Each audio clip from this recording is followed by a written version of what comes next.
برادر ما سوال کرده است که آیا از عذاب قبر چیکار کنیم که خلاص میشیم؟ برادرای عزیز و گرامی، الله خیرتون تید که وقتی شما در حال حیات و اندیشه خانه قبرتون میکنید، برای این هر یک گناه میتواند که سبب عذاب شما در خانه قبر شود. هر گناه شما میتواند. برای همین یگانه راحت خانه قبر این است که شما چنان زندگی کنید که در زندگیاتون احتیاط کنین، به یگان مقصد گناه مبتلا نشین. به گناه مبتلا شدید، توبه کن. یعنی شوینده گناه توبه.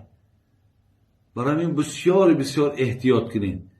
او یک حدیثی را که بسیاری وقت فکر میکنم به گوشاتونم رسیده است که حضرت سعد ابن معاذ بسیاری از محدثین میگد که پیامبر ما گفت 70,000 ملائکه در نماز جنازش اشتراک کرده بود، به خاطر که پیشاب شتر در لباسش میپرید. به همون خاطر مقصد اکثر عذاب قبر از همون شید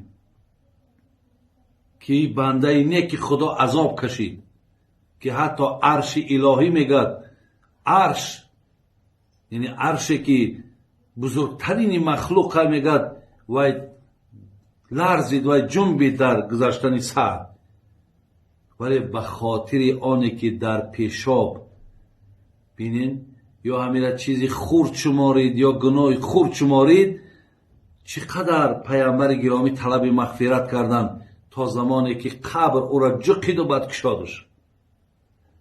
برای همین در پیشاب هاتون اهمیت بتین. قبر دیگر را دید که سخنچین بوده، سخنبر بوده است. از سخنبری و سخنچینی هم احتیاط کنین. از غیبت هم احتیاط کنین. از حقارت هم احتیاط کنین. یعنی گناهایی را که شما میدونید که هر کار گناه است احتیاط کنین.